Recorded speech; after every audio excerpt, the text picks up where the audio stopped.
Very proud to put these debates on, and our point really is to raise the level of public discourse by bringing an argumentation to the stage that really is civil, fair-minded, and where the debaters respect each other, and we think we hit that target. And we have this whole thing going because Robert Rosenkranz founded IntelligenceSquared US for us back in 2006. And he is the driving force behind this program. And what we do at the beginning of every debate is bring him out to the stage to talk a little bit about why we're doing this particular topic at this particular time. I'm dying to hear what he has to say about this one. So let's please welcome to the stage Mr. Robert Rosenkranz.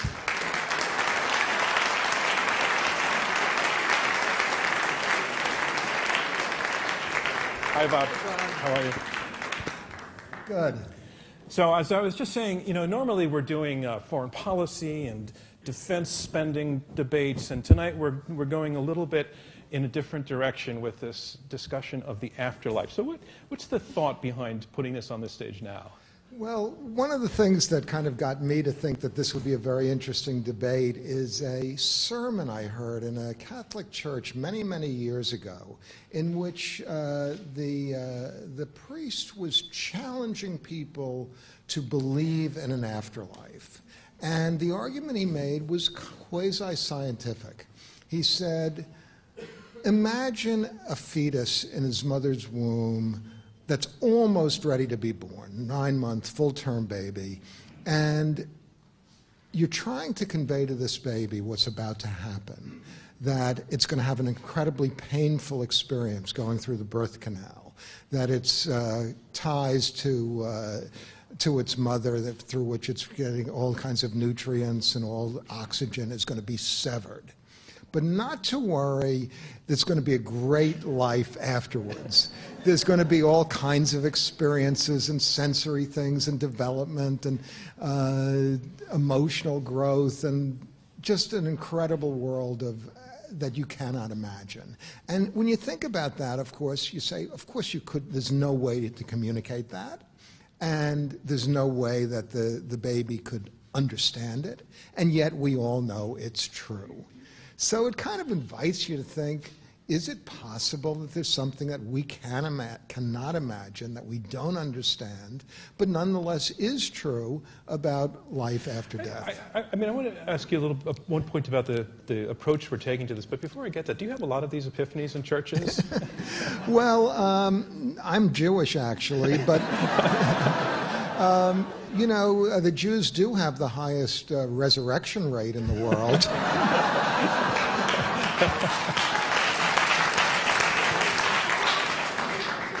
My question is, we're not looking at this as a religious debate, speaking of which. We're really taking a different cut at it. No, of course, and that's what I think sort of makes it much more of a factually grounded and intellectually grounded argument, and it's the reason we're doing this, is to take it away from the questions purely of faith and try to do as scientific an approach as we can to this topic, which obviously interests a lot of people. Well, the great thing is we have 4 scientists debating tonight, so let's welcome them to the stage, and thank you to Bob Rosenkranz for bringing this. Thank you, John.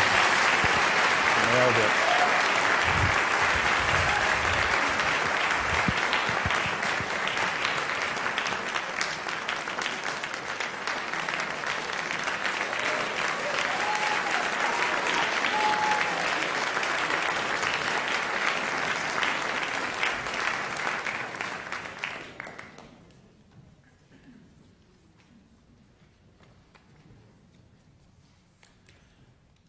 Okay, now I can see.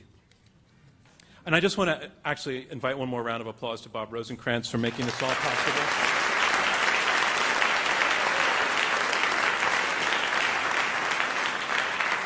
So the difference between going to heaven someday and getting hit in the head with a hammer right now is that going to heaven someday sounds so much better than getting hit in the head with a hammer right now. But at least with the hammer, you know that the hammer is real.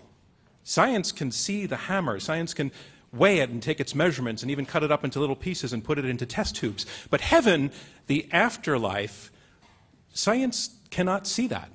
Not with a telescope, not with a microscope. So does that mean that heaven is not as real as the hammer? Or does it just mean that science and scientists don't know yet how to find heaven, how to look for it? Well, that sounds like the makings of a debate, so let's have it. Yes or no to this statement: death is not final. A debate from IntelligenceSquared US.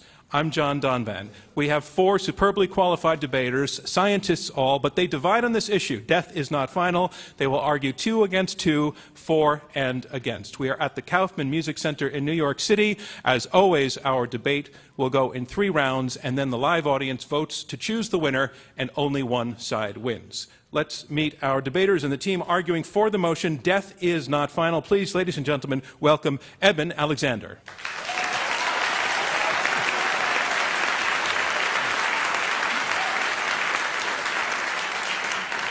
And Eben, in a way, you are our founding story in this debate tonight. You are an academic neurosurgeon, 15 years on the faculty of Harvard Medical School, but in 2008 you got very, very sick. You went into a coma for 7 days. Your brain effectively stopped showing signs of life in the higher functions, and you came back and you said, I was there. I saw it. I've seen the afterlife. In one word, what did you see? What was it? Astonishing. Astonishing. And if you had heard somebody back before you had this experience make that same sort of claim, what would you have said? No way. At least not until I knew all the facts. We'll hear more of the facts from you tonight. Ladies and gentlemen, Eben Alexander.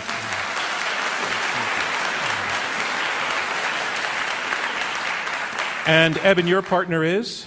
My very good friend, Dr. Raymond Moody. Ladies and gentlemen, Raymond Moody. And Raymond, you are also arguing for this motion that death is not final. You're a psychiatrist and you have a medical degree, a doctorate in philosophy. You are described as the founder of the near-death experience. You coined that phrase in your book in 1975, Life After Life, in which you looked at more than 100 cases of people who had experienced clinical death and come back.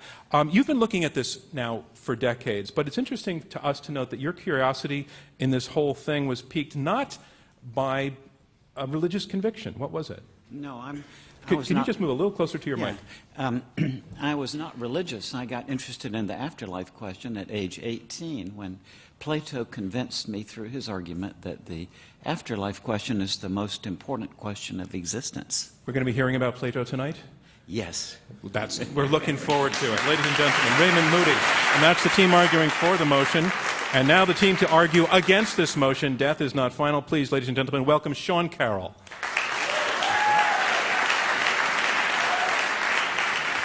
Sean, you are a physicist at the California Institute of Technology. Your research focuses on fundamental physics and cosmology, the study and the origin and the evolution of the universe. You've written a lot of books, including The Particle at the End of the Universe, which is about the quest to discover the Higgs boson, which is a celebrity among particles. You have described yourself as a naturalist. So for the purposes of understanding where you're coming from, what does that term briefly mean? A naturalist is one who believes there is one world, the natural world, and it is our job to deal with it. And are you dealing? Okay.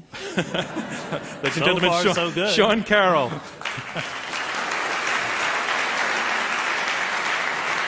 And Sean, tell us who your partner is? The talented and charming Stephen Novella. Ladies and gentlemen, Stephen Novella.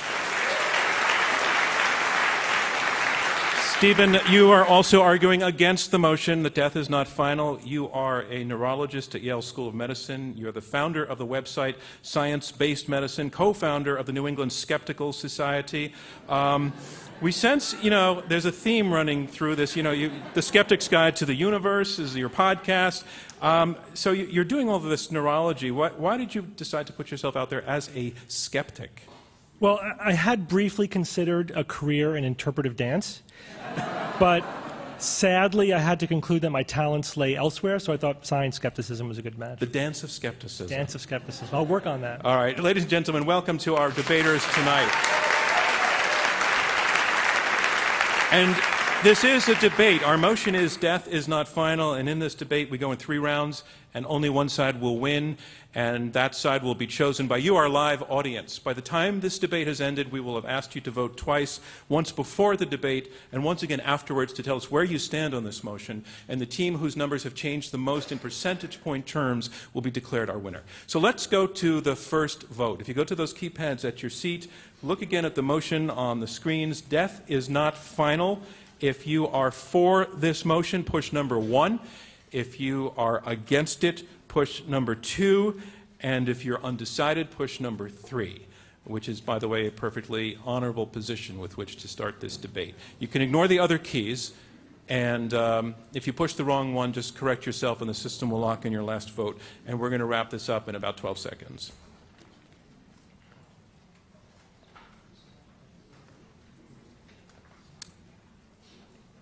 Okay, looks like everybody's done, so let's move on. Let's start this debate. Let's get on to round 1. Round 1. Our motion is death is not final. In round 1, we have opening statements from each debater in turn. They will be 7 minutes each. And here to speak first for the motion, Eben Alexander. He is an academic neurosurgeon who taught at Harvard Medical School. He is author also of the best-selling book, Proof of Heaven. Ladies and gentlemen, Eben Alexander.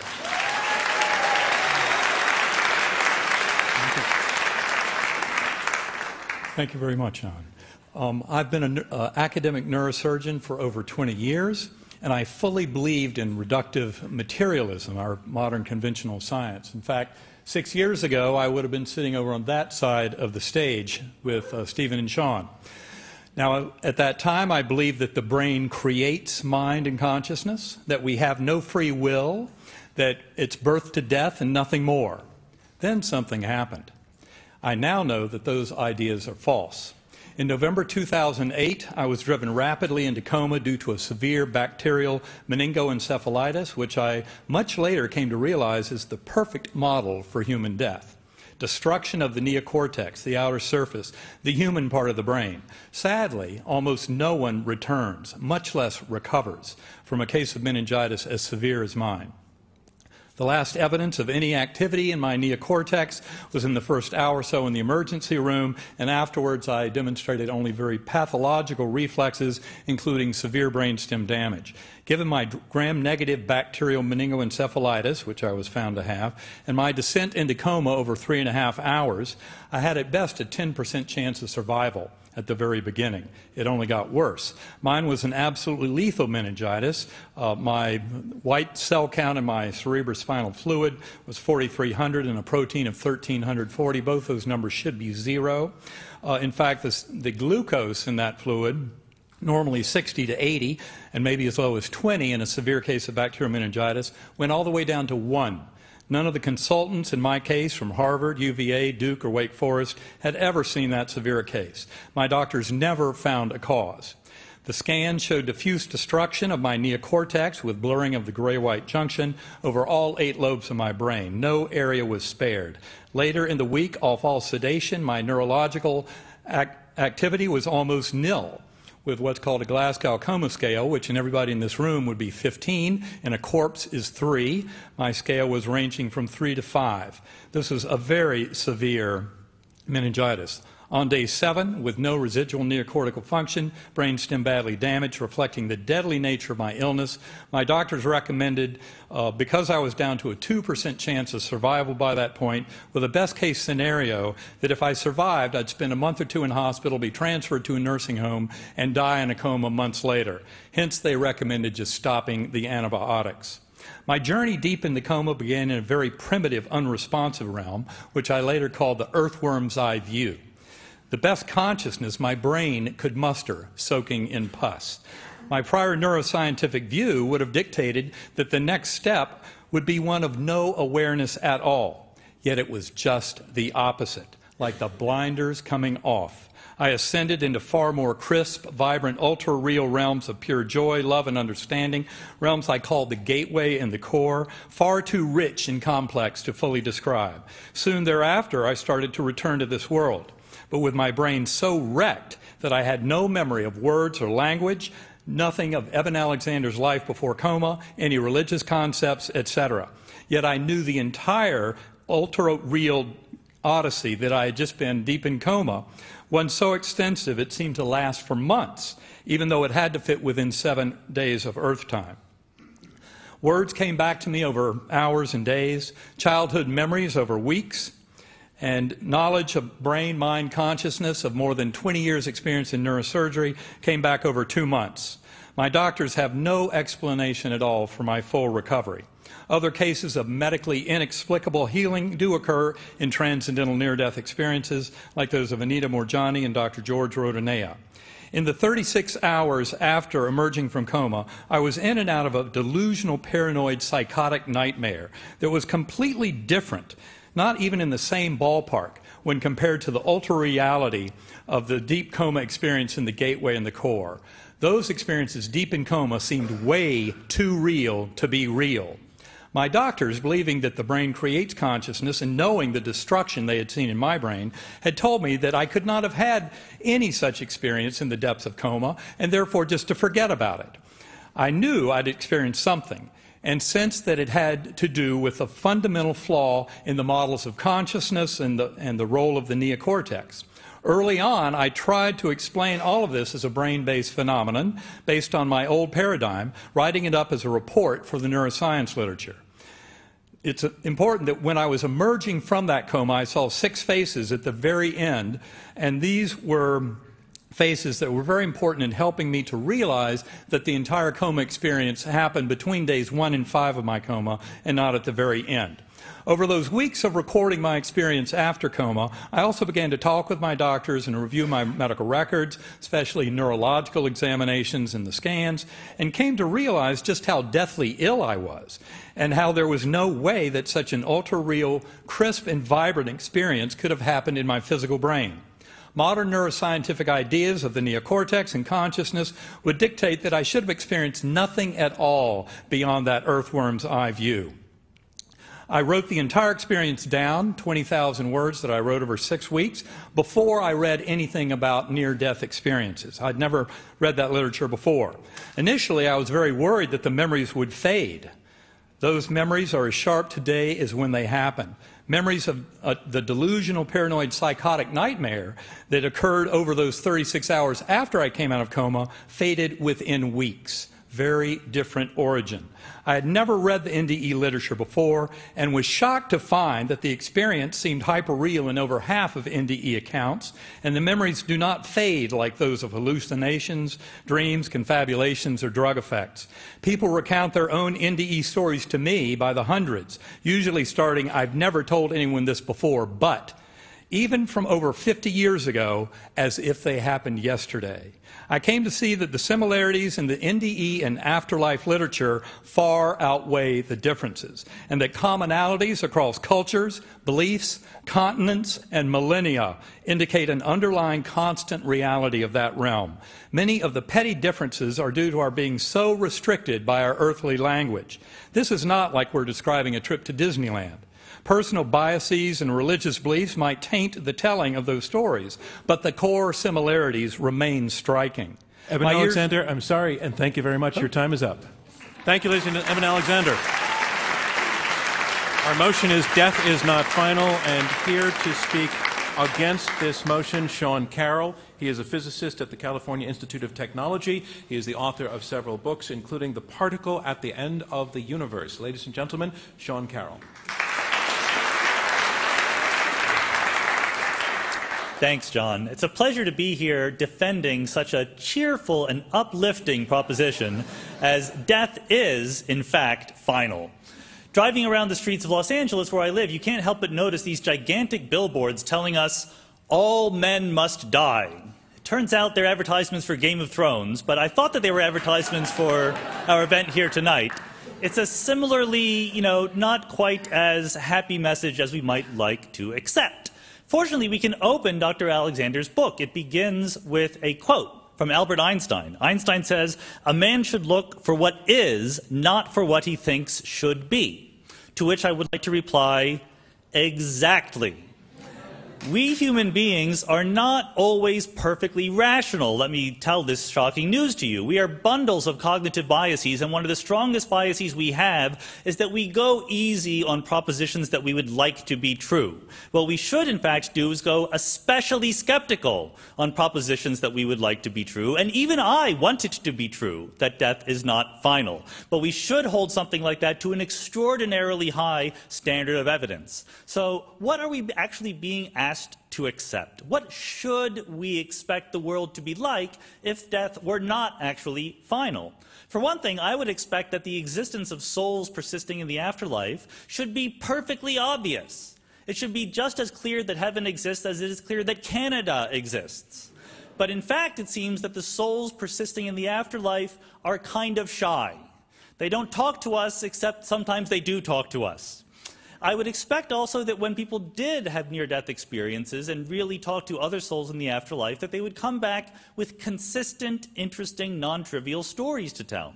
But in fact, when Christians have near-death experiences, they often say they've met Jesus. When Hindus have near-death experiences, they meet Hindu deities. There was a little girl who had a near-death experience, and she met a portly man wearing a red cap. She met Santa Claus. And we are told by some defenders of this that, well, Jesus dressed up as Santa Claus so as not to scare the little girl. Possibly that is true, but we should be asking, are there other plausible explanations? I especially think that if we went and had life after death and then came back to visit us, bringing some message back, that message should be as useful as possible. We are told that, people have after-death experiences and they come back saying, you know what? Love is really important. I agree with that, but actually I knew it already. What I would like to know is a cure for Alzheimer's disease. What I would like to know is something that I didn't already know brought back to us, but it seems that the souls in the afterlife tend to speak in platitudes. The story that we're told of life after death doesn't really hang together. What we have are personal testimonies, like that from Dr. Alexander. So people say with very sincere voices that what they experienced was totally real. And I have no doubt in the sincerity of this testimony. What I'm asking is it possible that our brain is telling us that something was real, but that thing does not actually correspond to something that really happened? And when you ask it that way, the answer is obviously yes. Our brains are fooling us all the time. Steve Novella, my partner, will tell us about the neuroscience behind this, but basically our brains are not like video recorders or photo albums. They're more like little theaters. When we try to remember something, it's much like imagining something that hasn't happened. It's more like running a script than reviewing a tape. And that's why when we dream, when we hallucinate, when we have a near-death experience, it is just as vivid as something that actually happened. In the legal community, they will tell you that eyewitnesses who tell you that have a certain sincerity and conviction that their eyewitness testimony is true, that conviction is essentially uncorrelated with how true it actually is. The vividness or reality of a memory does not tell us that it was really real. So what is going on? We had this informal idea that there is a soul that sort of is a blob of spirit energy that takes up residence near the brain and drives us around like a soccer mom driving an SUV. But we've known for a long time that this picture doesn't make sense. Back in the 1600s, Princess Elizabeth of Bohemia carried on a correspondence with René Descartes, who was trying to defend mind-body dualism. And Elizabeth demanded to know, how could something immaterial like the soul affect something material like the brain or the body? Descartes was never able to answer that question, and these days, science has gone way beyond that. We know a lot more about what is happening. We can literally see memories being formed. We can see the chemical changes in neurons. So the soul is supposed to also have memories. How do the memories get from the neurons to the soul? We know that brains often have false memories in them. Does the soul in the afterlife carry those false memories, or are they somehow corrected after death? We even know the laws of physics by which the atoms, the electrons, the elementary particles in our brains behave. We know the equations that the electrons that are responsible for chemistry obey. And there's no ambiguity in these equations. They could always be wrong. It is always possible to say, well, we just don't know what is going on. That's fine. But what we have is the evidence of every experiment ever done telling us that these equations are correct. To overcome that, we would need very, very strong evidence. Just one experiment telling us how the soul is pushing around the chemicals in our brain, but we don't have that. What science says is that life, or consciousness, is not a substance like water or air. It is a process like fire. When you put out the flame on a candle, the flame doesn't go anywhere, it simply stops. And that is what happens when we die. So we're faced at the end with two scenarios. One scenario says that everything we think we understand about the behavior of matter and energy is wrong, in a way that has somehow escaped notice by every experiment ever done in the history of science. And instead, there are unknown mechanisms that allow information in the brain to be transferred to blobs of spirit energy that persist after we die and can talk to the other blobs of spirit energy, but don't talk to us, except sometimes they do. The other scenario says that physics is right and that people under stress sometimes have experiences that are not actually real. On the basis of rationality, it is not a difficult decision to choose between these two options. On the basis of emotion, it might be difficult, but we need to have the courage to live life here in the actual world. Thank you. Thank you, Sean Carroll. And here's where we are. We are halfway through the opening round of this Intelligence Squared U.S. debate, where our motion is death is not final. We have two debaters, 2 against 2, arguing for and against this motion. I'm John Donvan, your moderator. We have heard from the first 2 debaters, and now on to the third. Here to argue for the motion, death is not final, Raymond Moody. He's a medical doctor with a Ph.D. in philosophy, the author of numerous books on near-death experience, including the seminal Life After Life. Raymond Moody. Thank you. Since 1965, I've had the honor of interviewing thousands of people from all over the world who had near-death experiences. And unless you've been hiding in a cave somewhere for the last 40 years, you've all heard about this, that people on the brink of death tell us that they leave their bodies and they go into a beautiful light, which they find very difficult to describe. And in that light say that relatives or friends of theirs who've already died seem to be there to meet them and to help them through this transition. And they have panoramic memory, in which they see all of the events of their lives displayed around them in a sort of holographic panorama, which they witness instantaneously. My assessment from 40-something years of working on this, and I will underline that word assessment, is that in the words of the proposition, death is not final.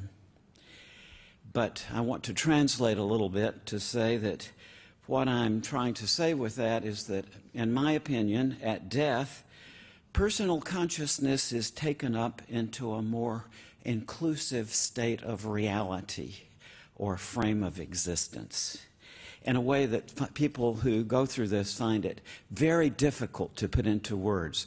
One of the most common things they say is, however articulate they may be, they say that this experience is ineffable or indescribable. I want to emphasize here something at the very beginning, and please hear me out on this one.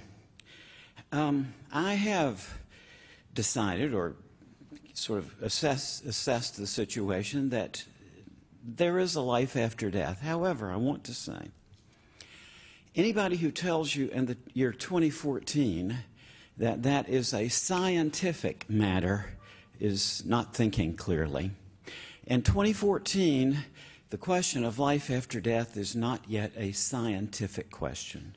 I am not a parapsychologist, and I think parapsychology is a pseudoscience. So there's a different frame of reference to think about this, though, and that is that reason is a much bigger category than science. Scientific method is about, say, 400 years old. Reason itself is about 2,300 years old, a much bigger institution that includes history and philosophy and literary theory and the law, in addition to scientific thinking. So what I'm suggesting to you is that the solution to the afterlife question is not going to come initially from science, but rather from, I think, the whole area of critical thinking and logic. As I look back on the debate on near-death experiences that's gone on for almost 2,500 years now, what strikes me is that a big part of the problem is that the format of the debate is basically twisted.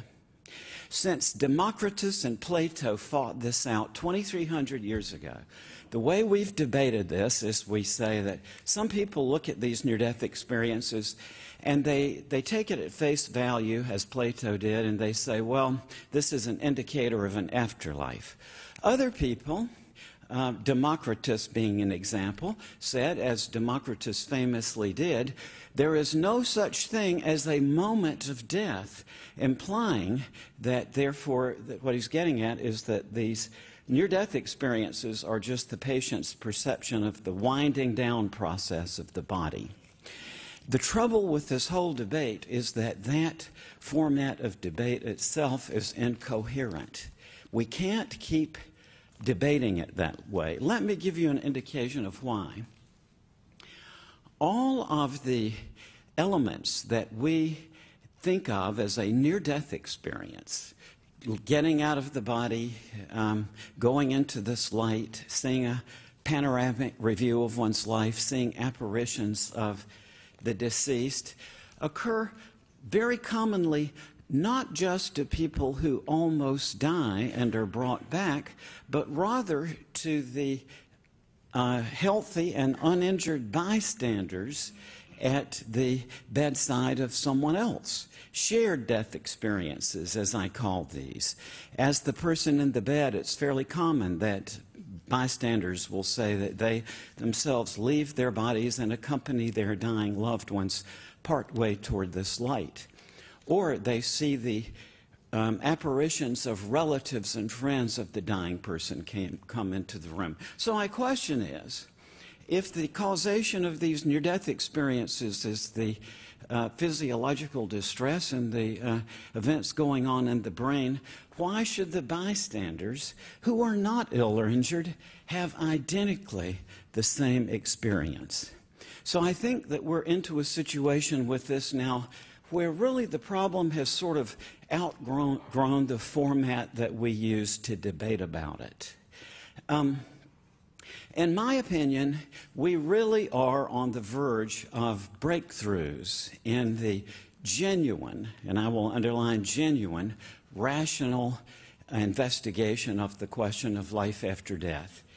And in that context, I think there are two people in history who have, more than anyone else, I think, stated this afterlife question very clearly and the major problems that come with it. Plato being one who said that whenever we talk about the afterlife, there's always going to be the narrative aspect, a story, because we've got to have some sort of story just to get thought about this kind of thing started. But also we've got to have some sort of set of concepts to link these narratives with the statement of that there is life after death. I think that's coming. I think that we are on the brink of a breakthrough in rational study of an afterlife, but it's not going to come initially from science, but initially from the realms of logic and critical thinking. So thank you very much. Thank you, Raymond Moody. And our motion is death is not final. And here is our final debater against this motion, Stephen Novella. He is an academic clinical neurologist at Yale University School of Medicine, as well as the host of the weekly science podcast, The Skeptic's Guide to the Universe. Ladies and gentlemen, Stephen Novella. Thank you. Thanks, John. I want to say thank you to the Intelligence Squared Debate for inviting me here. It's an honor to be here. So I'm going to convince you that you need to vote against this proposition, because if you vote for the notion that death is not final, then that by necessity means that you're voting against the conclusion, the scientific position, that the mind is what the brain does. The mind is a process of the brain itself. You would have to reject that in order to accept that the mind exists without the brain. Well, how sure are we, how confident are we as a scientific conclusion, which is what we're here to talk about, that the mind is essentially the brain? Well, we're very certain about that. We're as confident of that as we are of anything in science. We have a mountain of neuroscience, countless experiments that look for the neuroanatomical correlates of consciousness, of the brain functioning, of the mind. Everything that you think, feel, believe is something that's happening inside the brain demonstrably. But let's take that as a scientific hypothesis. If the mind is entirely the brain, then what must also be true? Well, then, if the arrow of causation is going from brain to mind, then if we change the brain, that should change the mind. And if we damage the brain, that should damage the mind. And if we turn off the brain, that should turn off the mind. Well, if all of those propositions are correct, that strongly supports the notion that the mind is essentially the brain. And that is, in fact, exactly what scientists have discovered over and over again over the last 1 to 2 centuries of neuroscience. I can give you, I'm a neurologist, so I can give you tons of examples from my own personal clinical experience, but let me just tell you about one very interesting neurological phenomenon called Capgras syndrome. This is a syndrome in which, I'll back up a little bit. So when you're looking at, let's say, the face of your wife or your spouse, what's falling on your retina is just shapes and shadows and colors and lines, but your brain has to construct that into an actual image. But then it also has to give meaning to the image. It has to tell you that these shapes are, in fact, a face. And then another part of the brain tells you, well, that's not just any face, that's the face I know well. That's the face of my spouse, the face of my wife. Now, assuming, however, you have feelings about your wife, let's assume that, then there's also a connection between that part of your brain that tells you that that face is your wife to the limbic system. That's the emotional part of your brain. And that connects your emotions, your feelings about your wife to that image. So when you see your wife, those feelings are connected to it. These are all circuits that are happening demonstrably in your brain. Now, in Capgras syndrome, that last connection is broken by a stroke, by damage, by something. So when someone sees their spouse, they recognize them as their spouse, but the feelings aren't there. So what do people conclude when this happens? Well, it's interesting. When people have brain damage, it affects how their brain constructs their image of reality. Because as Sean was saying, we don't have a tape recorder in our minds, in our brains. We are constructing reality, an image of reality all the time. It's a very active process. And when that process breaks down, then your construction of reality breaks down. And you usually don't have insight into that, especially initially, because we tend to assume that our experience is a real continuous experience. That's also something your brain constructs. So what do people conclude when they have this syndrome, that circuit is broken in their brain? They conclude that their wife, their spouse, must be an imposter. That's the only explanation that they can come up with. There's, in fact, a documented case of a husband who murdered his wife because he was convinced that an imposter had replaced his wife, with an exact, it makes no sense, but that's the only way his brain could make sense of its broken construction of reality. And there's endless examples of this. There's no limit. There is no practical or functional limit that neuroscientists have encountered so far to the degree to which we can mess with your mind by messing with your brain. Your sense that you're in your body, that you control your body, that you're separate from the universe, basic fundamental things about your concept of yourself and your experience of reality are all things demonstrably happening in the brain, and we could turn it off like a switch. Now we actually have the technology to do that. So given the mountain of evidence that the mind is the brain, we wouldn't reject this easily. Do near-death experiences provide such compelling evidence that there is mental activity outside of brain activity that we need to reject the mountain of neuroscientific evidence that's growing every day that tells us that the mind, in fact, is the brain? Well, I think the answer there is definitely no as well. There are, as Sean said, there are stories, anecdotes, compelling narratives. We're all about compelling narratives. That's what our brain does. That people have had very unusual experiences. We don't doubt that they have had, life-altering, unusual experiences. Whenever your brain is constructing reality in a different way that you're not used to, that's going to be a very weird, profound experience. It's going to be memorable. It's going to be amazing, astonishing even. No doubt about that, but it's demonstrably something happening in the brain. What we don't have are any documented cases of mental activity occurring when there could not be brain activity. Now, proponents will often say that, well, but the person remembers being, in the emergency room, or they have these memories that were forming while their brain wasn't functioning, but we don't know that. There is no case in which that's been documented. They easily could be forming their memories when they're coming out of their whatever state, whatever coma that they were in. Dr. Alexander even says he had a prolonged recovery. We have no idea what was happening in his brain during that period of time. When people are in a coma, there's still some brain activity. There are animal experiments showing that sometimes even during an acute stress, there could be even a burst of neural activity. Who knows what kinds of astonishing memories are occurring there? We have a reality testing module in our brain, a circuit in our brain that says, this feels real to me. And that testing module could break down, and then things, you don't test reality, it just seems hyper-real. Every element of a near-death experience can be duplicated, can be replicated with drugs, with anoxia, with lack of blood flow, by turning off circuits in the brain. Every single component is a brain experience that we can now reproduce, and we are zeroing in on the exact circuits in the brain which reproduce them. That's why you must vote against this proposition. Thank you.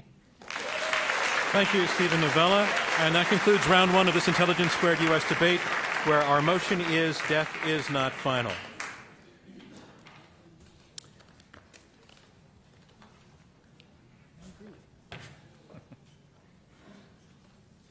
Now we move on to round two. Round two is where the debaters address one another and take questions from me and from you in the live audience. Our motion is this: death is not final. We have two teams of two arguing for and against this motion. We have Eben Alexander and Raymond Moody, who have made a presentation based very significantly on the personal experience of Eben Alexander.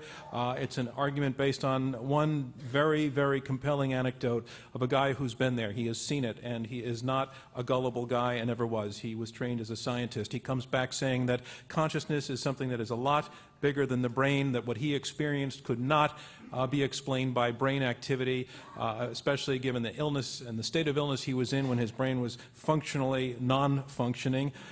They're also arguing that there are thousands and thousands of cases like this and that there is a consistency to these cases. At the same time, they say that science cannot prove that the afterlife exists, but that through the use of reason and logic, we can get to that conclusion in a way that laboratory experiments cannot. The team arguing against the motion, Sean Carroll and Stephen Novella, they agree with their opponents that science cannot prove that there is an afterlife, but they also say that science can more or less tell us that there is not and cannot be an afterlife, that the existence of an afterlife would not fit in with everything else that we know about how the way the world works, that there are all sorts of other possible biological explanations for the experiences that people come back and describe, and that psychologically we're wired to want to believe in the story of an afterlife, and that wiring influences the kinds of accounts that come back. So there are a lot of ways to take cuts at the debate, at this debate, based on what we have seen so far. But I want to, we're going to talk about the power of anecdote, the validity of anecdote. We're also going to talk a little bit about what we know about brain function and the state of brain function. And I want to start with that point as the opening, as it's the thing that we most recently heard Stephen Novella talk about. And I want to go to Eben Alexander. And Eben, this debate is not Eben Alexander on trial. We agree with that. But you're the one with the experience. You've had, I think, you also, your partner, Ray Moody, did you have enough near-death experience? No, okay. I didn't either. Just for the record. Eben, your opponents are arguing that what you said you experienced can be explained by what we already know about the brain. That, as they put it, you had a real experience about something that was not real. And I think we all understand the logic of what they're saying. That could be the case. Could it not be the case? Well, I think the important thing to point out is I get asked to give a lot of talks at medical groups, neurosurgical and other surgical groups, physician groups, because they realize the power of the medical situation. And I think this is what certainly grabbed me and challenged me within weeks after my coma, as my knowing of brain-mind consciousness came back, and I started to review the records to reveal just how sick I was. I think the problem is that any other reason for being in deep coma, I probably would have been stuck, because usually if there's some part of the neocortex that's still working, you could make an argument that that part was part of the process of putting it all together. But I think the important thing to point out is, with my neocortex so badly damaged, it became very difficult to try and come up with a way to explain how this very rich, elaborate set of memories occurred. So in answer to my question, you're arguing there really can be no other possible explanation, that you had a real experience about something that can only be real. Well, it was a very real experience that had no way of occurring in my physical brain. Now, initially I looked at all kinds of possibilities. Could it have happened early, going in? Could it have happened coming out? Was there some way that other structures in the brain or some part of the brain was participating in generating this very long, elaborate journey? And yet, that's where I kept running into trouble with it. Okay, let's bring it over to Sean Carroll then, where your opponent Eben Alexander is saying that what he experienced can only be explained as a real experience. Sean Carroll, why don't you respond to that? Well, I think that Stephen can talk about the specifics that might have been going on in the brain, but my emphasis is on we're weighing two different comprehensive pictures here. We have personal testimony from someone who says he experienced something and it's very real, and says that, well, we can't imagine, even as a neurosurgeon, he just doesn't know what could possibly have been going on in his brain that would make that happen. Therefore, let's throw out all of the laws of physics. And I think that that is not nearly enough standard of evidence. Stop right there. Eben, is that true? No, that's not at all true. In fact, they still teach quantum mechanics, right?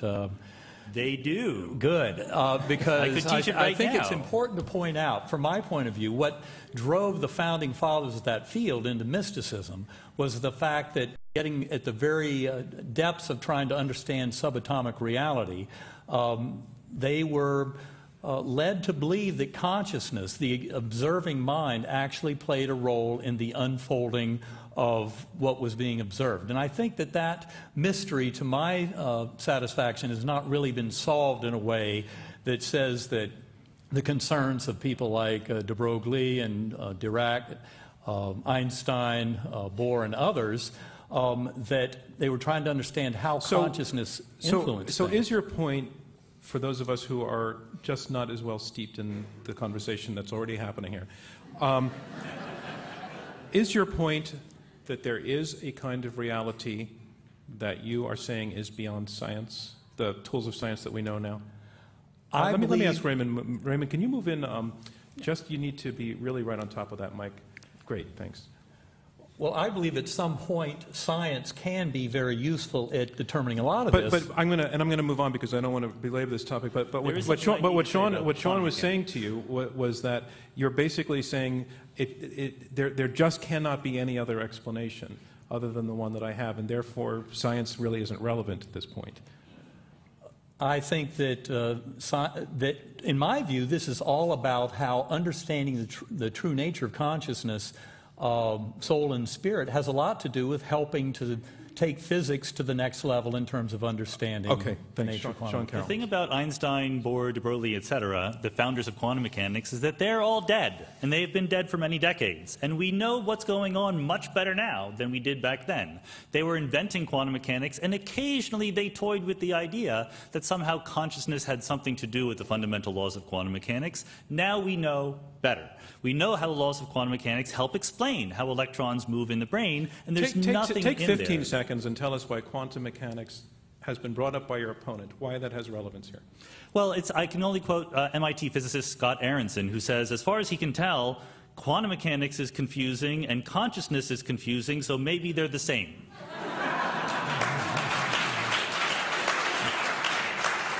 Raymond Moody, let's bring you into the conversation. Really, I think in reality what we're dealing with here is not a scientifically decidable issue, but a philosophical question. And what it's called is the mind-body problem, probably first articulated in the West by Pythagoras, but there have been many, many different theories of it. The one that's current in the neurosciences is called epiphenomenalism, which says, in effect, that there is no independent reality to what we experience as consciousness, but it's a secondary byproduct of the primary reality, which is the brain and the electrochemical events going on in the brain. In my opinion, that's a philosophical statement, and my answer is, I don't know. I think the mind-body problem is still unresolved. All right, let's go to your opponent, Stephen Novella, who specializes in whether the mind is in the brain or not. I think, you know, Dr. Alexander said that the experience that he remembers, again, I don't doubt he has a memory of a profound experience, that he could not have occurred as he was coming out of his coma, but you have no basis for that statement, I don't think. That you have no sense of time. Your brain also constructs your sense of time. And when your brain is only partially working, you can have experiences that are hyper-real, that are bizarre, that, you know, it's hard for you to reconstruct. And then your memory struggles to sort of construct a narrative that makes sense. It takes these bits and pieces of things that were firing in your head when you were in this semi-conscious state, and it constructs a narrative out of it, based usually culturally on your pre-existing beliefs. You know, things like near-death experiences, whether, you know, as Moody said, if you got to be in a cave, not to know. You're providing a lot of other ways that what Eben says could have happened, could not have happened anyway. Okay, so consistent with what we know about I want to take that back to Eben then. So your opponent, Stephen Novella, has just laid out many scenarios in which what you experienced could have been real to you, but not real. Well, I would say and what are your responses to his specifics? Well, the interesting thing to me in looking back on it is the fact that, you know, I started for a very long time in what I call this earthworm eye view, a very primitive, coarse, unresponsive realm that had absolutely no kind of interactivity to it, and yet I remember that prolonged period.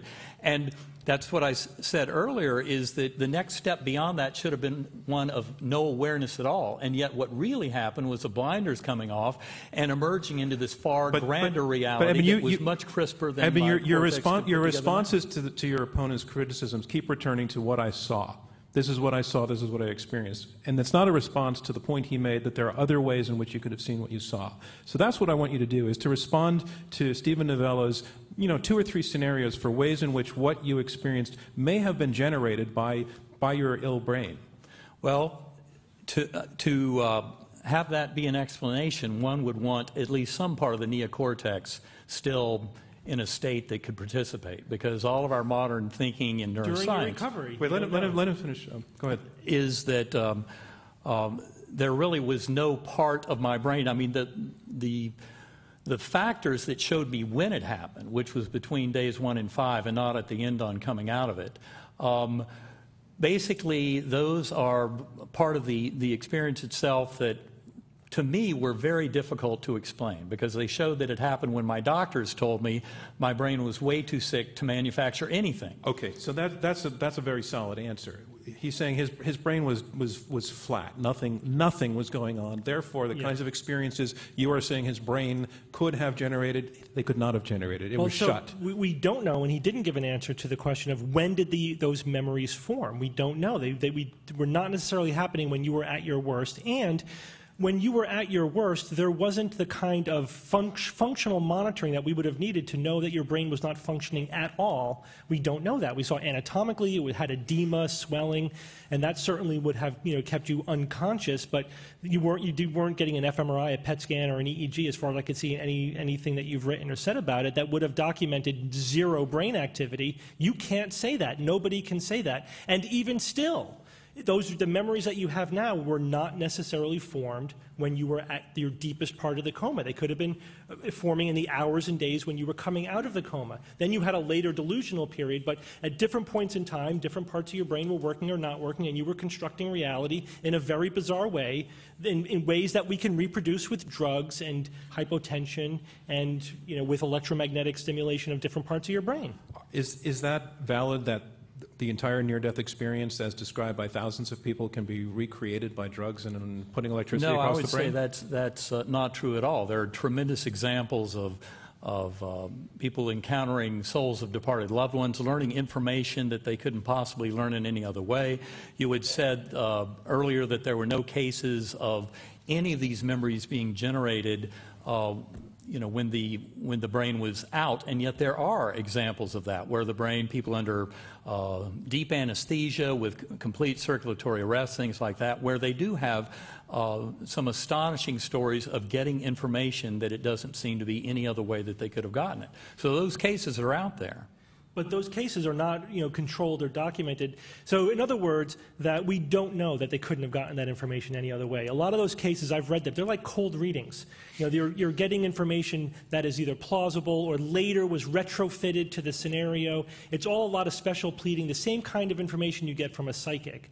It's not controlled scientific information. There are, in fact, attempts at putting controls in place, like putting playing cards on top of a shelf that could only be viewed if you were actually floating above the ceiling.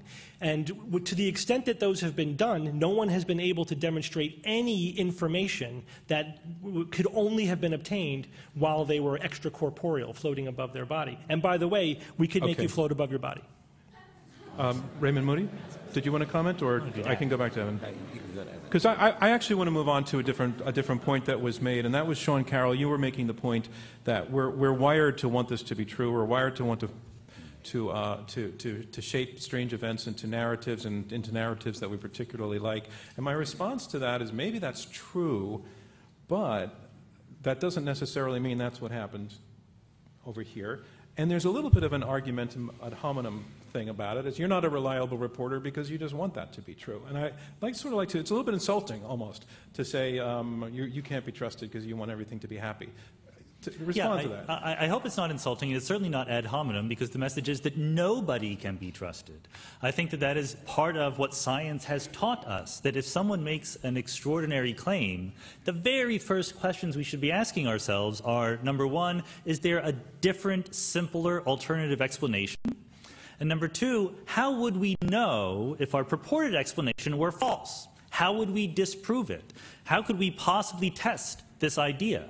And I think that, when you look at the bigger picture of how the universe works, how the laws of physics work, the enormous success of understanding matter, energy, the brain, life, everything that we've had, there's just an enormous presumption against the idea that somehow, through ways that there are no equations, no experiments, or no direct evidence to tell us, the information in our brains persists after we die and is there forever in talking to other people who died. So it's just a matter of presumption. There's plenty of things that I would like to be true, and I have been tricked into believing they're true, so I know that I should be especially skeptical about them. All right, Raymond Moody, you're the philosopher on the panel, and you've said that this is essentially a philosophical question. Mm-hmm. So take on what Sean Carroll has just said from the philosophical point of view. What I would say about what Sean says is I agree with it up to a point, in the sense that, yes, I love physics too. I was an astronomer from the age of 7 and so on, and I accept there's a physical realm and so on. But that doesn't rule out that there could be a state of being that doesn't operate by physical principles. I noticed, Sean, when you were trying to think of some other realm, you were thinking in terms of energy or soul substance or whatever, but I'm talking about something entirely different. It's, there's no inconceivability in thinking that everything that we know is true, and yet there is a higher dimension or a higher domain of existence that sort of, in which this one is included. But listen, I mean, I think that's a perfect thing to have said in this debate, because it illustrates the difference here. No evidence was given for this claim. No reason to believe it was given. All we are given is, well, maybe it's true and you can't absolutely disprove it. Maybe it is conceivable. We have laws of physics that tell us how the moon moves around the earth, and they work very well. It is conceivable that there are also angels living inside the moon guiding it around in exactly the way that Newton's laws tell us. But we don't take that seriously as an idea because there's no need for it or evidence for it. So the question is not, is it conceivable that there are other realms? The question is the evidence in favor of that other realm so overwhelming that it causes us to dismiss the enormous successes of physics, chemistry, biology, and neuroscience? No, I would say absolutely not. It doesn't require you to dismiss the findings of science to... Come over here to this side. We'll welcome you. We'll put your chair over here. And yet, you know, I think it's entirely conceivable that there's some other domain of existence over this, that some people gain access to it sometimes, and I know hundreds and hundreds of them. And how would we know if there weren't?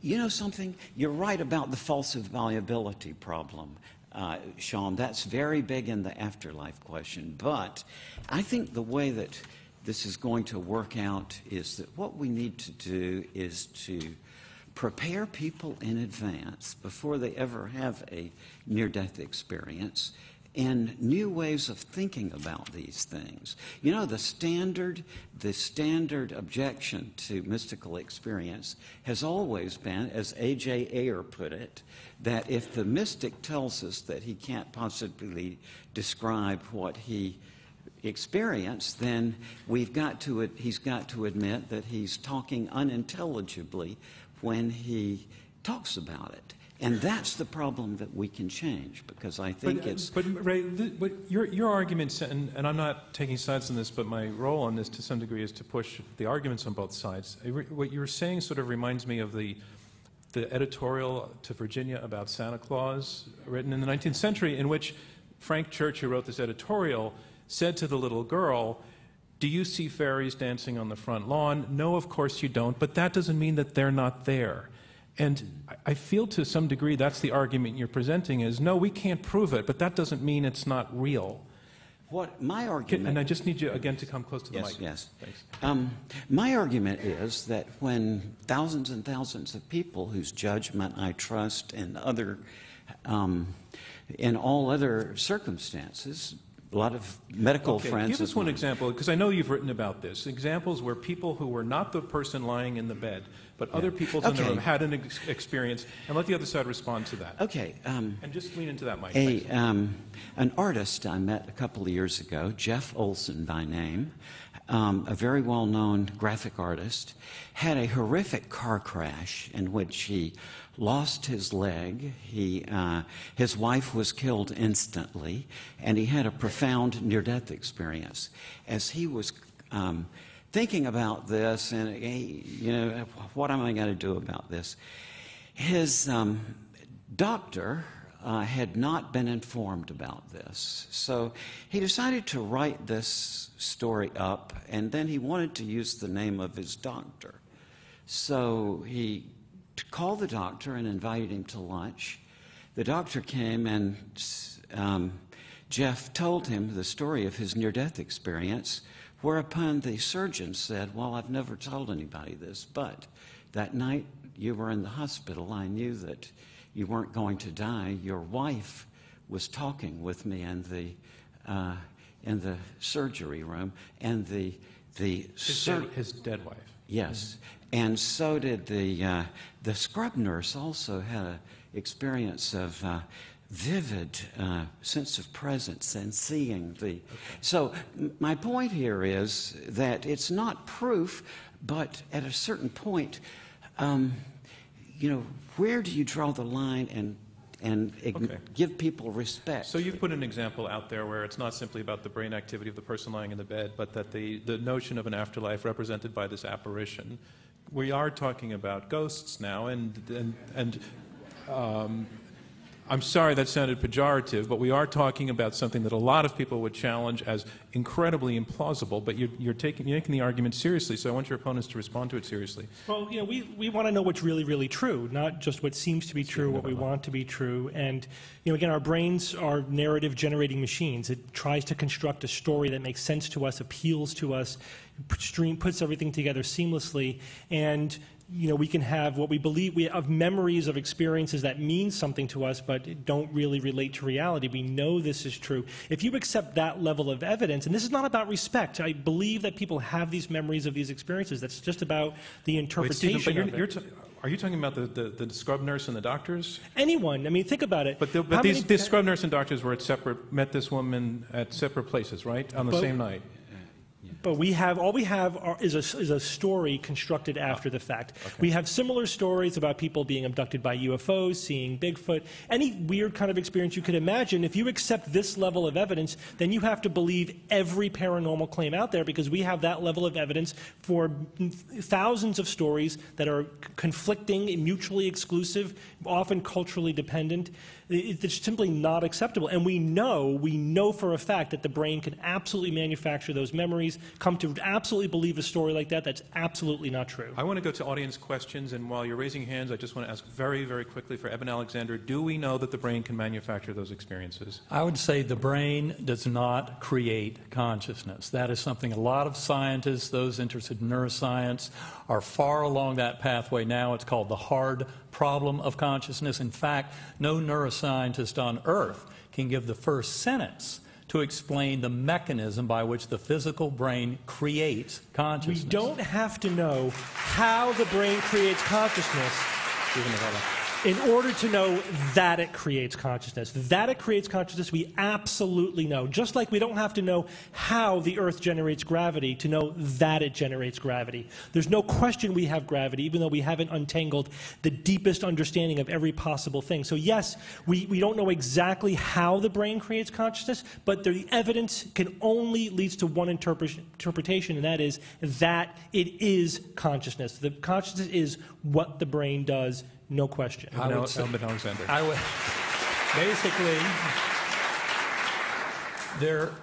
as I said, no neuroscientist on Earth can give the first sentence to explain a mechanism by which the physical brain gives rise to consciousness. But not knowing the mechanism... Is that true? No, I don't. I disagree with that, because there is consciousness research. There are researchers who are doing a very good job of making progress of understanding consciousness as a neurological phenomenon. We certainly are not all the way there of understanding exactly what it is. It's a very difficult thing not to crack. But we are not but not knowing the mechanism is not the same thing as saying it's not possible or it's impossible or we need a non-physical mechanism. Given that point, but is he accurate that we don't know the mechanism by which the brain gives rise to consciousness? Well, it's not a black or white thing. We have some knowledge. We don't have complete knowledge about it. It's like saying, do we understand everything about genetics? No, but we know that DNA is the molecule of inheritance. That's not questionable. Sentence. Give the first sentence of how you would trace from the physical brain that it gives rise to consciousness. Let's go to some audience questions. Right down front here. A mic will come to you. I didn't explain this before. A mic will come to you, and if you can stand up, tell us your name, and then give birth to a perfectly formed question. Hello. Hello. Hi, my name is Arthur Kramer. My question is to the panel arguing for the motion. If a person was to take a strong hallucinogen, like say LSD, and they were to have a very distorted experience, hallucinations, would you accept their version of reality, or would you just merely dismiss it as them having an experience because of... That was a perfectly formed question. And very relevant. Which of you would like to take it? Raymond Moody. I think William James was kind of right about that whatever experience one has, one can say that by definition almost there's some correlated state of the central nervous system. The question of reality is an entirely different question. Can I imagine that maybe by taking some substance someone could gain access to some other kind of reality? Yes, I can imagine that. However, I think it boils down to the particular, doesn't it? I think you have to look at a much broader set of information to make but generally speaking, yeah. I don't think this side needs to add to that. I think your side was in the question. Yeah. Sir. Yes, you were starting to stand up. Well, you too. I'll come back to Richard Spencer. I've got a question for Eben, and specifically about the issue of other people having experiences. Eben, in your experience, you seem to have met your biological sister who you had never met before or seen a picture of, and I gather from your book that you actually drew a picture of her or somehow had a picture done before you subsequently had an actual picture of who she was, which you learned later.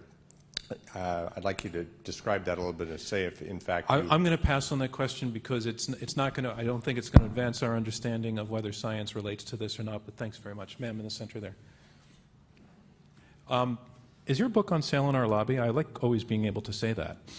I have no idea. It should be out there somewhere. If you have no idea, that's a no. It's downloadable, and then the story that was just brought up can be read in the book in great and compelling detail. Ma'am. Okay. Hi, my name is Eleanor, and I have a question for this side as well. I did read both of your books, by the way, which are super interesting, but it left me with the question, which hasn't been answered yet, is, so why wouldn't everyone that experiences a death experience or a near-death experience have one of these experiences? Right. It's about 1 out of 10 or 1 out of 8, something like that. Why Who wouldn't comes more back? people have? And why is there no mention of hell? It's all about heaven, which could be a good thing, but... I think this side has an answer to that question. Eben Alexander, would you like to take that? Well, I think that to me is a very interesting question. The number out there is roughly 15%, 20% of people who have a medical situation that might lead to a near-death experience. About 15 to 20% seem to report them. That's a historical figure that I think is probably low because it comes from an era when we weren't asking people to volunteer that kind of information. I think the actual number is probably higher.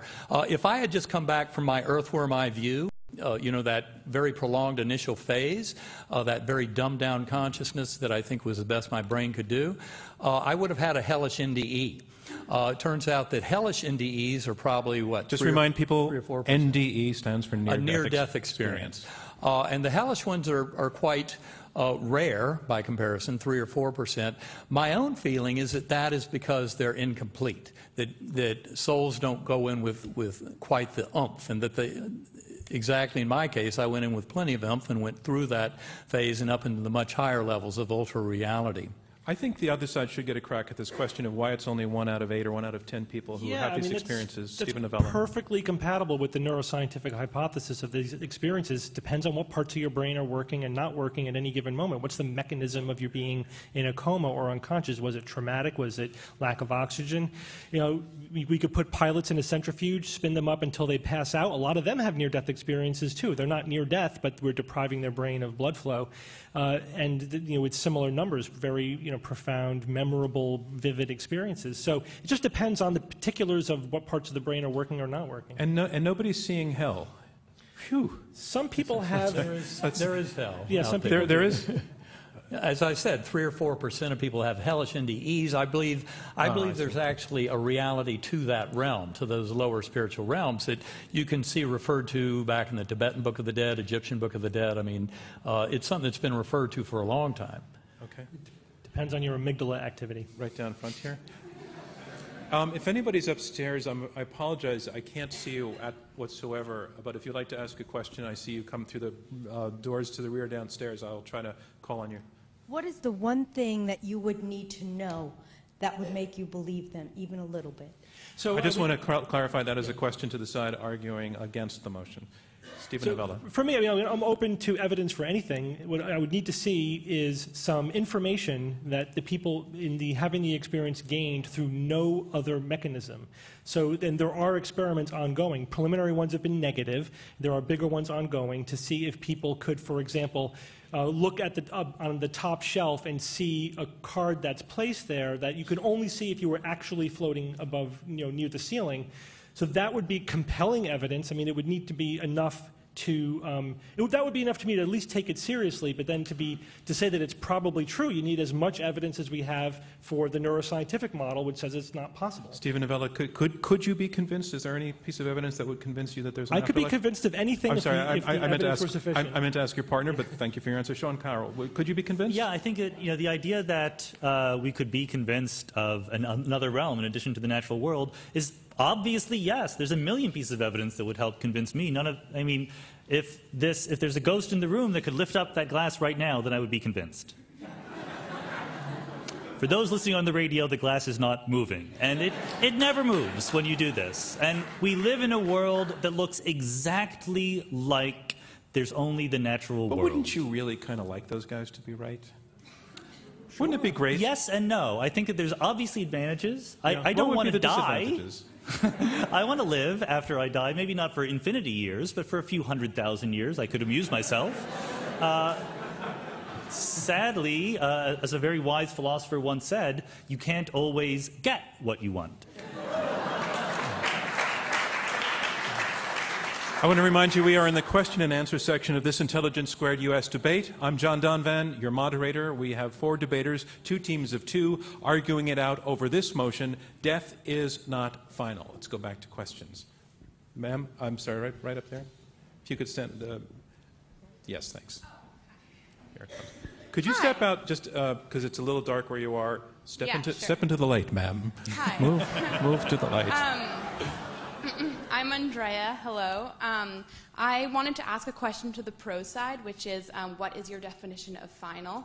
Because in your description of what it was like in this, what you called sort of a transcendental state, you were feeling things, but it didn't seem as if you could do anything, as if you were really talking to anyone. So I wanted to know what your definition of final is. How will that help you vote on the motion, seriously? Because, if the motion is death is not final, so if they have to convince me that there's something beyond when the body, decomposes into the earth, that doesn't end what we know to be life. So I wanted to know. But I think, I'm going to pass because I think that's the thrust of their entire argument is that unless I'm really missing your point, all they have argued is that death is not final. Am I missing something? I hope for some clarification on their definition of final, but if it seems as if that's I'm going to pass on it because I think, right down there? Okay.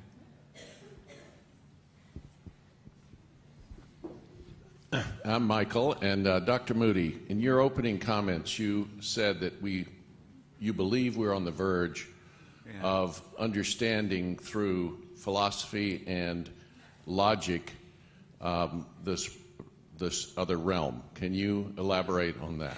Yes, I think that probably about 1 out of 5 people I meet socially, and when the conversation develops, well, what do you do? Oh, I write books, near-death experience, and so on. About 1 out of 10 people say, oh, I don't believe in life after death. When you're dead, you're dead.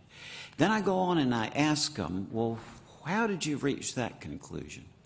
Most of them say, what are you talking about in the first place? Life after death is just illogical.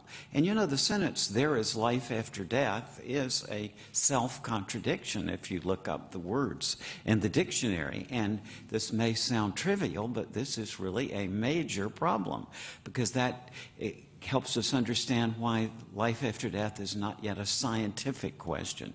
The question is one of intelligibility. What does it mean? And the person I think who stated that point of view most eloquently was David Hume, who said, by the mere light of reason, it seems difficult to prove the immortality of the soul. Then he went on to say, some new species of logic is requisite for that purpose, and some new faculties of the mind that they may enable us to comprehend that logic. That sounds like a tall order, but it's not really that difficult. The trouble is that you have to stop thinking about stories for a while and beautiful narratives and really get busy with some conceptual thinking.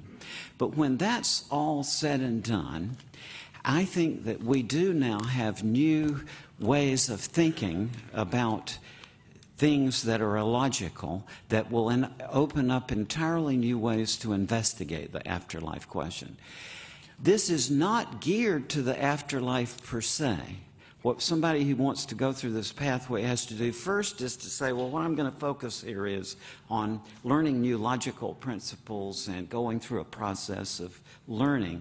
Then, as a corollary, much later down the road, this has implications for the afterlife question. We're going to book you in about 7 years and see where that process is. Let me go to more questions. Sir.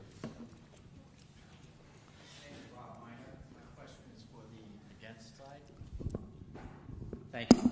How can you be so sure about your position when you base it upon what we now know in science, and by the mere fact of what we now know, we're constantly evolving in science? So how can you be so sure about your position when science may learn things that we don't yet know? Well, that's a pretty good question. That's a good question. Yeah. Stephen Novella. As I was saying, I'm a skeptic, so I'm in a perpetual state of doubt about everything.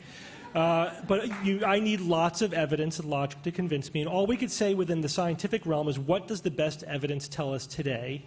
Right now we have lots of evidence that we could be highly confident in the conclusion that the mind is what the brain does. And we have no compelling evidence, only narratives and really dubious evidence against that proposition, against that notion, or for the notion that there is some consciousness separate from the brain. So the scientific conclusion today is that the mind is the brain. If new dramatic evidence comes to light that changes that, I will happily move along with the evidence. Sean Carroll, take a crack at the same question. I think it's a great question because there's this image, like when we're teaching high school in science, that it's a bunch of facts that are absolutely established, whereas professional scientists like to brag about the fact that, like Stephen just did, that we're always skeptical and we're always ready to throw out everything. And both are true, but because there's some intermediate ground. There are many, many things that science does not understand, and we're hoping to get better at it. Many, many things. And there are also some things that science does understand and are not going to go away.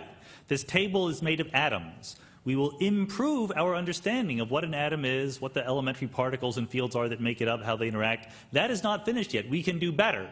But a million years from now, our best scientific understanding will still say that the table is made of atoms. In my judgment, the current status of our scientific understanding, the parts that we're not going to give up, are enough to conclude that death is, in fact, final.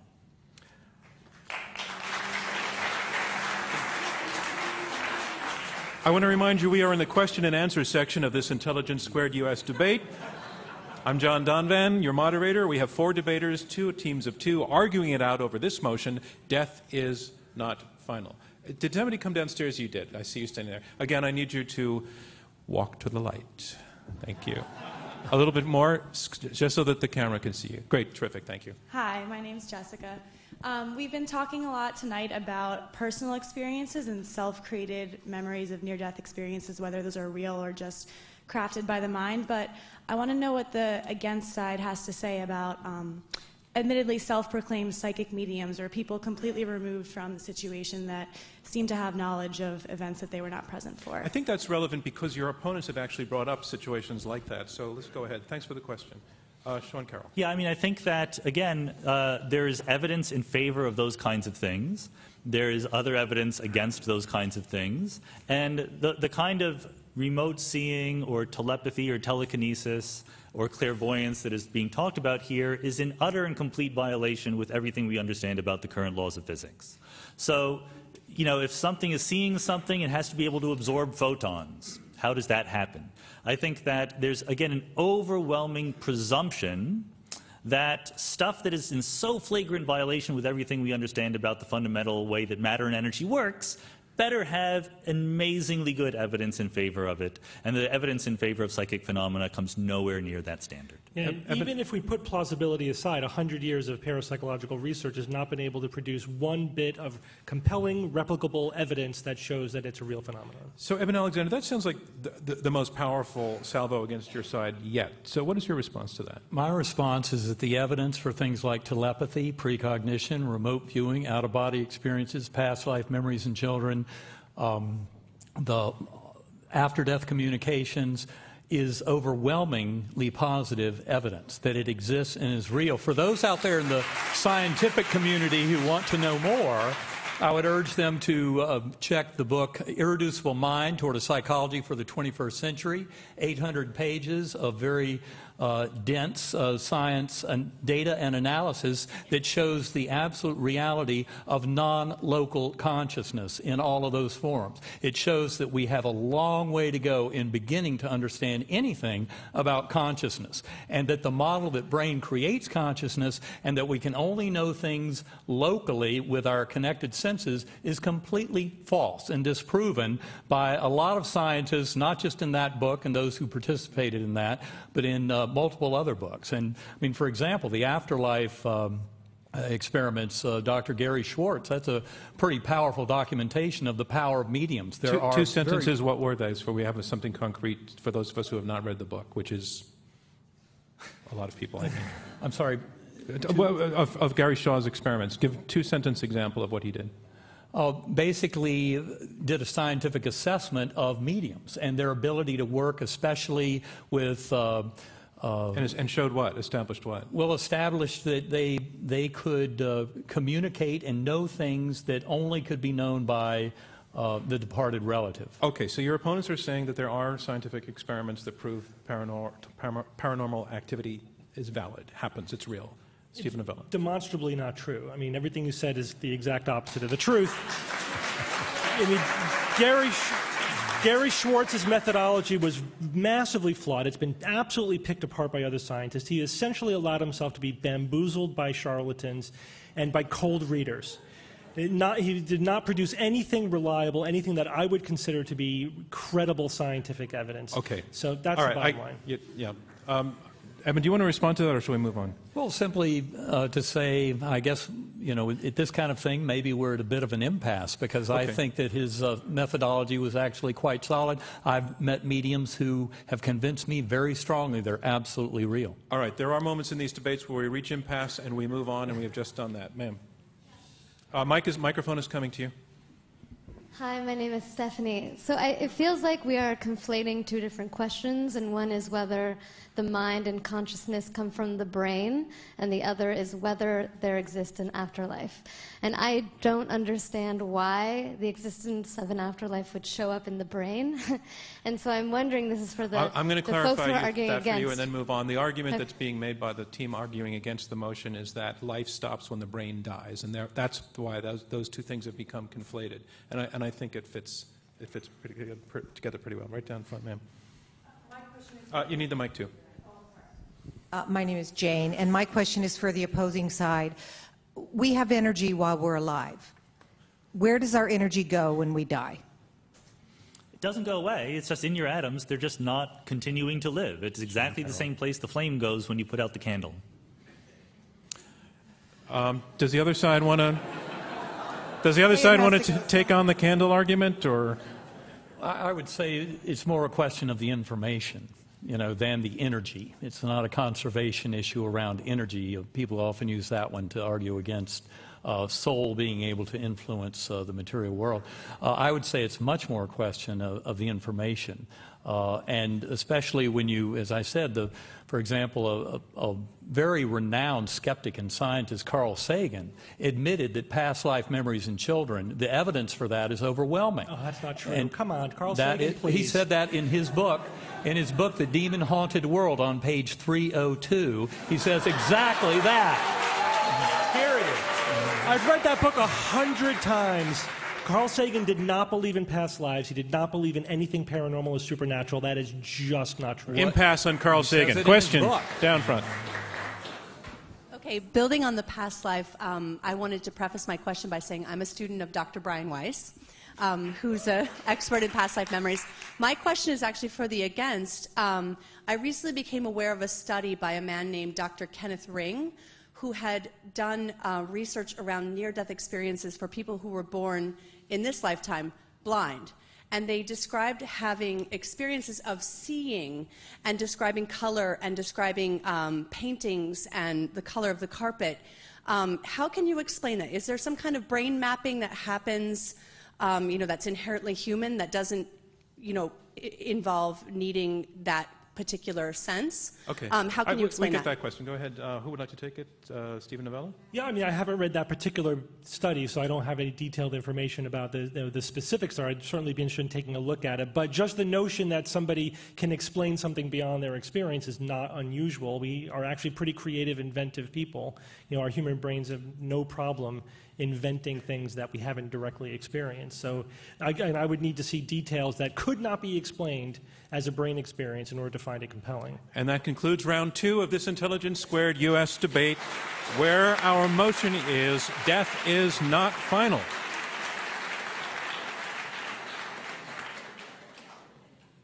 And now we move on to round 3. In round 3, we will have closing statements by each debater in turn. They will be 2 minutes each.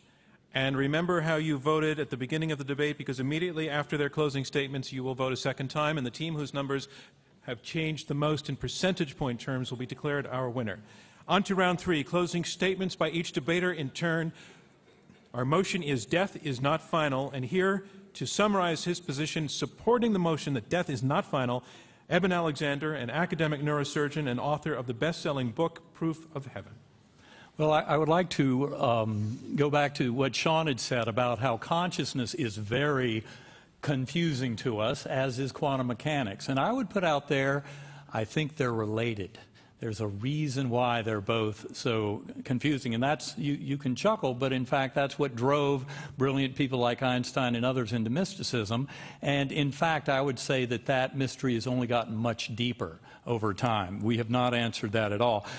In support of my claim earlier about brain damage allowing enhanced function, which really goes against the materialist model that Stephen talked about earlier, I point out 2 very common examples in clinical practice: acquired savant syndromes, in which stroke, brain trauma, autism can allow superhuman mental function, something that's often seen that certainly has no explanation from the brain makes mind model, and also terminal lucidity, in which demented elderly patients often have periods of great clarity, especially around the time that they are encountering souls of departed loved ones that are there to escort them over. And I would say that these very commonly observed phenomena really demand a much deeper model of consciousness than we get out of the materialist models. Point out that Dr. Wilder Penfield wrote a book in 1975, The Conscious Mind. He probably still holds the record for having stimulated the brain in awake patients more than any other neurosurgeon, and never once did he duplicate any kind of situation of free will. He concluded very strongly that the mind consciousness is not created in the physical brain. And I think it's important to point out that the pure materialism fails at the hard problem of consciousness and at the enigma of quantum mechanics, that the brain actually confines and limits consciousness, that science acknowledging consciousness, soul, and the spirit becomes much stronger than the overly simplistic science of reductive materialism. Death of the physical brain and body is not final. Thank you. Thank you, Eben Alexander. And that is our motion, death is not final. And here to argue against the motion, Stephen Novella. He's a neurologist at Yale School of Medicine and founder of Science-Based Medicine. So up until a couple hundred years ago, every culture in the world believed that there was a life energy. They knew intuitively, they sensed that there was something fundamentally different about living things from non-living things. And they hypothesized that there must be some energy, some elan vital, spiritus, chi, whatever you call it, that fundamentally makes living things different than non-living things. But over the next 100, 150 years, basically the 19th into the 20th century, we discovered biochemistry and genetics and developmental biology and all different principles of biology until essentially there was nothing left for the life force to do. We had explained everything that living organisms had do, and we explored the blurry line between living and non-living, and we realized that there's no fundamental difference there. It's just as you get increased complexity, at some point you cross this fuzzy line and you're doing a process that we call life. Well, we're kind of going through the same process, or maybe a little bit delayed with consciousness. We understand that the brain causes consciousness. We certainly don't understand a lot about how it is produced exactly, but we're making progress. Our research paradigms are working quite well, thank you, and we're making lots of progress. It's just as irrational, if you will, to hypothesize that there is some magical energy or some non-corporeal thing, stuff, that is consciousness, as it was 200 years ago to say that, well, because we can't explain life, then we need a life force. We don't need a brain force, a mind force, any more than we needed a life force 200 years ago. The fact is that the neuroscientific community is progressing relentlessly with the paradigm that is materialist, reductionist. We're looking for neuroanatomical correlates of everything that the mind does, and that research program is very, very successful, and is how well an idea advances in science is more telling about how valuable it is, how true it is, than what our current state of knowledge is. Our current state of knowledge is always going to be incomplete. It doesn't mean that our ideas are wrong or are weak. That's why you have to vote against this proposition. Thank you, Stephen Novella. And the proposition is, death is not final. And here to summarize his position in support of the motion that death is not final, Raymond Moody. He's a medical doctor and author of the book Life After Life, in which he coined the term near-death experience. Raymond Moody. First of all, I want to say that to me, to this day, the notion of life after death is very counterintuitive.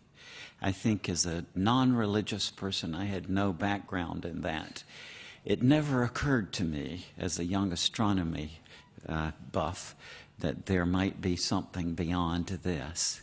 I've been through a process now of 40 plus years that finally drove me into this situation where I'm sort of forced to say, almost against my will, that death is not final. There is a life after death.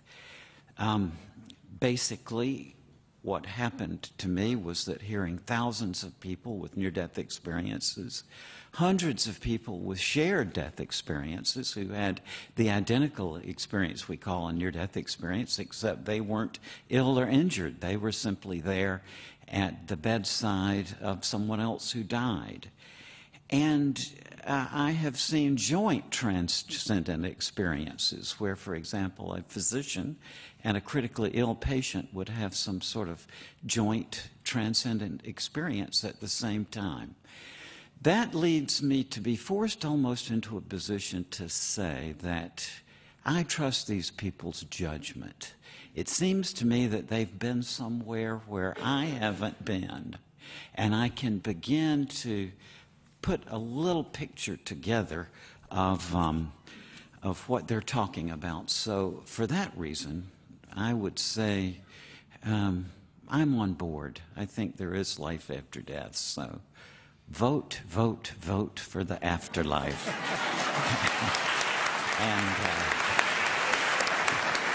Thank you, Raymond Moody. Our motion is death is not final, and here to summarize his position against the motion, Sean Carroll. He's a theoretical physicist at the California Institute of Technology and author of The Particle at the End of the Universe. When I was about 6 years old, I had an emotional, formative experience that apparently many other people share similar things. I was in bed, going to sleep, sort of thinking about the day and so forth, and I started crying. I was just bawling uncontrollably, so much so that my mom heard me from her bedroom and came running in and said, "Hey, what is wrong?" And I said, someday our grandmom is going to die. And someday you're going to die, and someday I'm going to die. We're all going to die.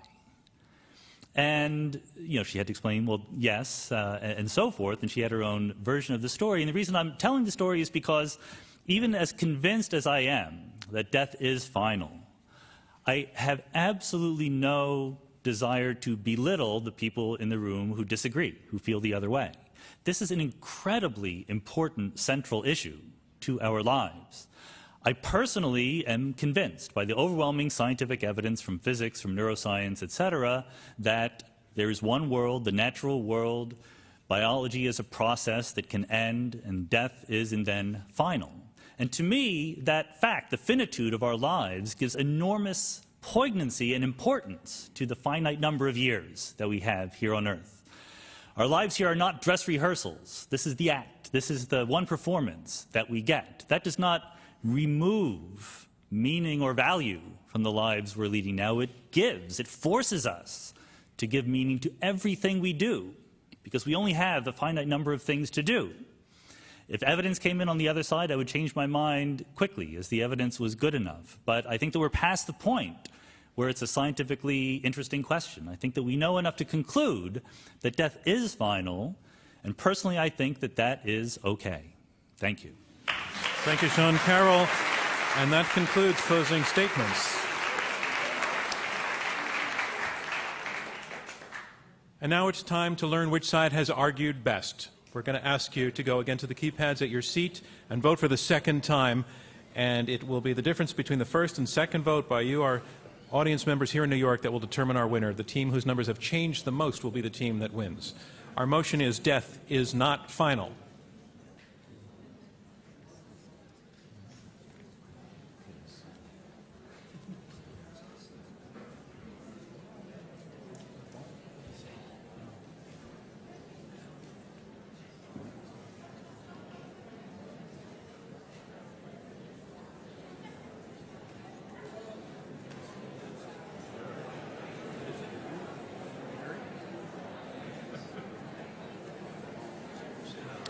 Okay, we good? We can lock out the system?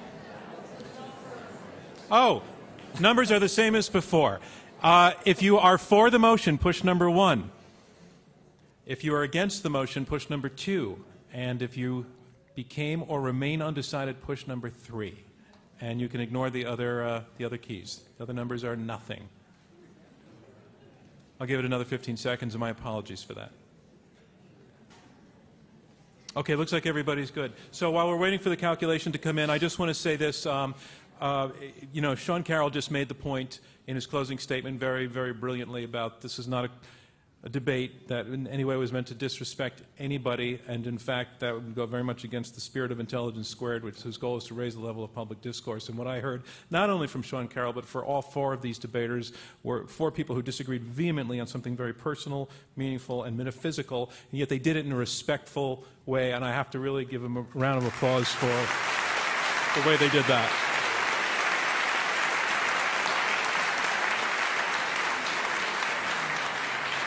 And also to everybody who asked a question, including the questions we didn't take. It takes a lot of guts to get up in front of an audience and ask questions. Some of them were terrific, and the other ones were just darn interesting. And I think might sell some more books for Eben Alexander. But to everybody who got up and asked a question, thanks very much for doing it.